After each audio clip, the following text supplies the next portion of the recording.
Your inner critic is that voice in your head saying things that you would never say to another human being. Hey, stupid, or you really screwed that up, are some common phrases. It's brutal, but at some level, it serves a purpose. After all, you've survived this far. But that cage that's built around you is sabotaging you and keeping you small. Could be stopping you from going after what you want, or even being present with other people because you're too busy criticizing yourself.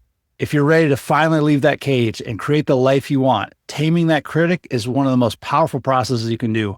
If you've ever tried to shut it up or argue with it or replace it with positive self-talk, you've seen how stubborn it is. You can talk back to it, meditate on it, journal about it, or whatever, but what if you could actually reprogram it with two of the coolest NLP exercises out there? The second one is going to help you get clear on the messages your inner critic is giving you, and then teach it better manners so that it coaches you in a nicer, more supportive way. This can be life-changing work for some people. But first, I'm going to show you a very quick and easy trick to calm it down. It doesn't change the content of the message, but it changes the way it communicates with you, and it takes away its power and all the emotional charge around it. Close your eyes, and I want you to think of your inner critic. Think of that voice, how it talks to you, the kinds of things it says. And if you just said to yourself, I don't have a voice, that's the voice. Most people try to deal with that voice by ignoring it or arguing with it, which for most people does not work. Instead, I'm going to show you a cool NLP trick to deal with it instantly in the moment. Start by thinking about what that voice says to you. We all have our favorites, things like you're not good enough, or you always screw things up. Whatever that is for you, take just a minute to listen to that voice. Really listen to it and start to feel the way you do when it's scolding you. I know this can be unpleasant, but for this to work, you need to get into it and somewhat live the experience, not just do some rote routine. Now, as you hear that voice, where's it located? For some people, it's inside their head or in their body. For some, it's totally outside their body. Where is it for you? Now, notice the direction that voice is pointed, towards you or away from you. For most people, it's pointed towards you, making you the target. If so, take that voice and turn it away from you. Just turn it around and listen to it again. Did that change it at all? Now try moving that voice away from you. If it's inside your head or your body, definitely get it out of there. Move it 50 feet away from you, sitting on a fence post, point it in the other direction. Now listen to it again and see how the impact changes.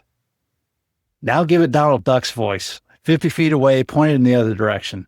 How does that change the impact? The first trick will work well if you're under pressure. Think of it as like first aid for your inner dialogue. But it's just a trick that can alleviate that pressure, but it doesn't really address the core issue. In order to do that, let's move on to the second trick. Now, your inner critic is actually your friend. It really does have a good intention for you at some level. It just hasn't been taught the best way to express it. So let's be nice to it and go ahead and give your critic its original voice back, put it back where it was, point it in the direction it was to start with. Maybe make an adjustment or two if that'll make you more comfortable. But again, take just a minute to listen to that voice. Really listen to it and start to feel the way you do when it's scolding you. Now, whose voice is this? First gut reaction. From who did you learn to use this voice? In your mind's eye, I want you to see this person saying those things to you. What is their tonality? What is the expression on their face? Now I want you to expand your view of this picture a little bit. Just expand the view and notice what's the context. Under what circumstances does it say these things to you? What happens immediately before and after? Does this expanded view change the meaning at all? What do you know about this person? What are their limitations, or maybe some areas of their life you wouldn't want to emulate? If it's you, how old were you when this voice was created? Very often our inner critics are just parts of the child psyche that took on the burden of protecting you when you were young. You might have been in a situation where you were judged, harmed, or rejected, and with those life or death fear circuits lit up, your child brain felt like something had to be done to protect you. Now, I want you to ask your critic, what is your mission? What are you trying to protect me from or get me to do? What needs are you trying to fulfill?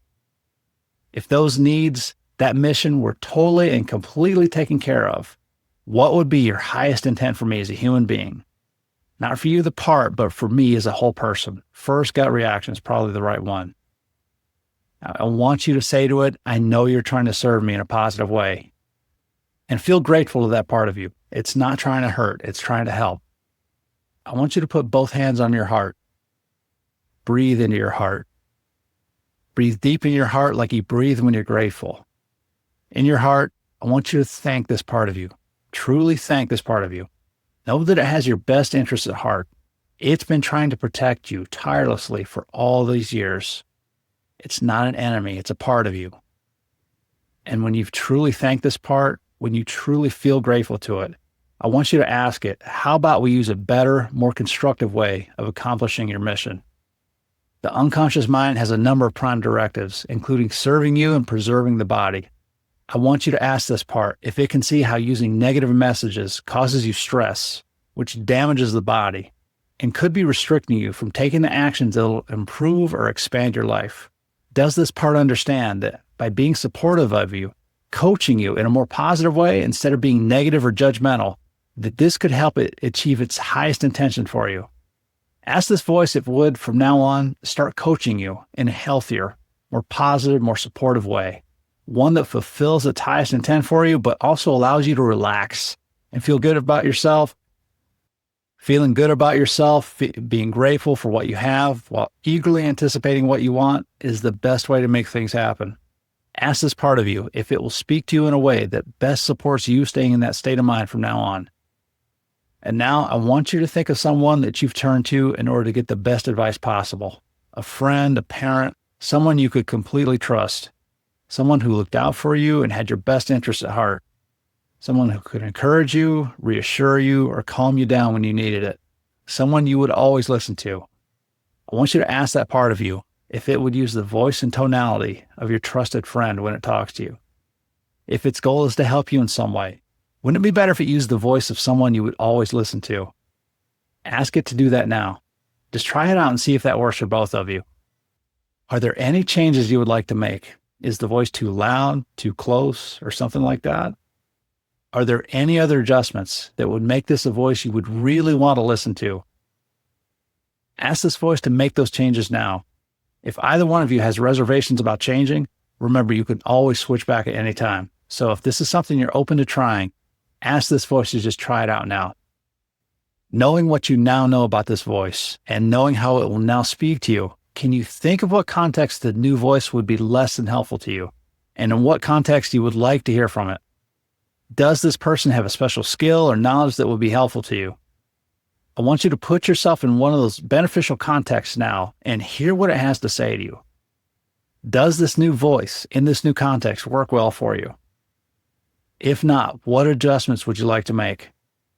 Ask the voice to make those adjustments now and clarify for it what context you would like to hear its advice and encouragement. And now I want you to thank this voice. It has looked out for you tirelessly for all these years, and now it's made a lot of adjustments for your benefit. Thank this voice for upgrading its communication style to you, for respecting all the requests you've made of it today, and promise that as long as it speaks to you in this new way, that you'll listen to it, so its mission will be successful. And whenever you're ready, you can open your eyes. With your inner critic now on your side, you are now ready to tackle the most requested issue I get, which is procrastination. Check it out in the next video.